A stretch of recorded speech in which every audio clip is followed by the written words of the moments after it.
Hi, you guys. Jen here. I just thought I would quick make a video for you guys who have not done the reset before. There's just a couple of us who have, but most of you in here have not. So I was thinking back to when I did it last May, and I wish that someone who had done it before had given me a few little tips. So I thought I would just give those to you right now. Hopefully you have gotten your box that has this handy dandy little book in it. Mine is super gross from leaving it open in my kitchen while I was making stuff. But the biggest thing that I wanted to tell you was as you look, sorry, I should have had this open, but as you look to week 1 and getting all set to plan out your meals and everything, you'll see somewhere, sorry, this is terrible. You'll see a shopping list. Now, what I did, and I'm trying to find the page just so that I can tell you the exact page, but you'll find it. So there's a shopping list. It's in your book. It's somewhere in your book. It is online. But anyways, what I did when I did this the first time was I printed out the shopping list and I went to the store and I bought everything that was on the shopping list. And then my plan was on day 1, I was going to eat exactly what it said. On day 2, I was going to eat exactly what it said. And for the first week, the first thing I realized was that I didn't actually, for whatever reason, use everything that I bought. And so I hadn't gone and looked, okay, this recipe calls for this much of this and this much of this, and like check the shopping list. So I don't know if the shopping list was off or if I used the wrong amount of things, but I found that I bought everything on the list and I had extra. So that's the first thing. Second thing I also discovered was that there were things that if I had looked ahead for the week that I would have realized I'm never going to eat that. I don't like that. I already know I don't like it. There were things that I had never had before. For example, the baked, I don't know how to say it, whatever. I had never had it, so I didn't know if I liked it, and I was going to try it because I didn't know. But there were things that I knew I didn't like. I don't like kiwi. And on the shopping list, it said kiwi. So I bought a kiwi. Well, that was dumb because I already knew I didn't like kiwi. So after the first week, I realized it would probably be wise to look through each of the days, look at the things that I know I'm not going to eat, and replace them with a different, so for example, breakfast. If I know there's something on there that I'm not going to eat, I'm going to take a different breakfast from that week and plan to have that breakfast instead, or lunch or dinner or whatever. And so then I had to end up making my own shopping list, which was a little bit more work, but honestly, I saved money and I wasn't eating things that I knew I wasn't going to like. So that's the first thing I would say. Go through 1 week at a time. So just take week 1, look through the different meals that are scheduled. And I even just wrote, I wrote right in my book here. Like I knew I wasn't gonna eat that. So I wrote, this is what I'm gonna eat. And it's actually later as I got further on, I would just write day 1 breakfast. I didn't write out all the foods.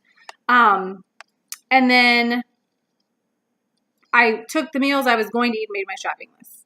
Does that make sense? Hopefully that makes sense. You can't talk back to me, so you don't have to tell me if it makes sense. But so instead of buying your straight shopping list from what they give you, look through the meals, pick the meals that you know you're going to eat. The other thing is the first week, I had a different thing for breakfast every day because there was a different thing for breakfast in the plan. I had a different thing for lunch every day. I had a different thing for dinner every day.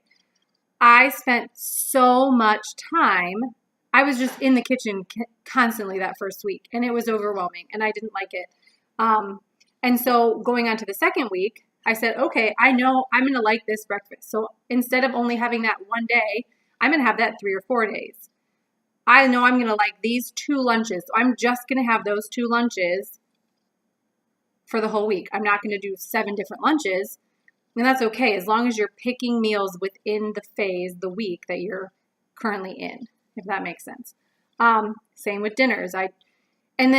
So that's part of going through ahead of time and looking at your meals and what you're going to make and then making your shopping list from that.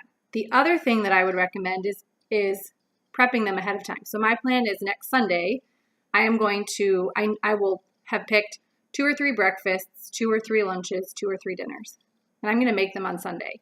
I got, I don't know if you've seen those little black containers. Some of them are like a couple sections, some are just one big one, but I'm going to make my food for the week ahead of time.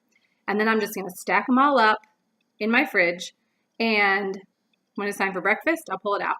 When it's time for lunch, I'm going to make the salads in mason jars, stick them in my fridge. Because the first time I did it, I was just, it's lunchtime. Okay, well, I have my 2-year-old set with lunch, and now I have to spend 25 minutes making this one meal that I'll never eat again. So it's just a small amount of it. And it was just too much. If you have time to do it and you like spending time in your kitchen, by all means, try everything. But for me, that wasn't realistic. So I will be spending Sunday nights each of the 3 weeks just prepping my meals ahead of time and getting them all set for the week. Some of the salads I'll probably make for half of the week and then make the rest halfway through the week just to make sure it's fresh enough and still good. But so I guess those are kind of my 3 big tips, that don't just go buy the shopping list straight out, because you'll spend money you don't need to spend and you will buy things that you don't need to buy. Look through the book, choose what you're going to make. Maybe you are going to do something different every day, or maybe you're going to only pick 2 or 3 of the breakfasts and double up on those. And then prep ahead of time. The other thing that helps is, I know when I was doing week 1, I was trying to take what I was eating for dinner and make that like a side for the rest of my family, and then give them something else for their main meal. And it was just, they liked some of it, they didn't like some of it. It was just hard. And it made me feel like, oh, why am I doing this? This is too hard. I shouldn't be doing this. But I could do it. It wasn't too hard. But what I needed to do was have all my stuff prepped. And then when dinner came, I could make a regular meal that I knew that they would eat and I knew that they would like. And I could give that to them. And then I could just pull my container out of the fridge and mine was already made. So it wasn't me making 2 meals each day. One other thing I just thought of, and the shopping list is all the way in the way back. So near the back, there is a page, and it's called Reset in a Crunch, which basically is what I was just talking to you about, where you just pick a couple of things each week to make. So it's on page 111. I guess I don't have to show it to you, but and it shows you for phase 1, there's 3 different breakfasts that you could have. So they've sort of picked 3 things. So you could have any of those 3 things for breakfast in that week. And then in phase 2, they're different. And in phase 3, it's different because what you're eating is changing over the 3 phases. And so they do that for breakfast, lunch, and dinner. So if you don't even want to, if you say, well, I'm going to just try anything, but I don't want to have that many different meals to prep, go to the back, page 111, and look at Reset in a Crunch, because they've already sort of taken it and whittled it down to 3. For phase 1, there's 3 options for each of the meals. For phase 2, breakfast goes down to 2 options, but the rest have 3. So I think those are my big tips just as you're starting. So I know it seems like, oh, I'm not starting for another week, but I would just suggest that you take a little time each day this week and look through the book, figure out which of the meals you want to do, and start making your own shopping list. And then I think I'm going to go shopping on Thursday or Friday for my stuff.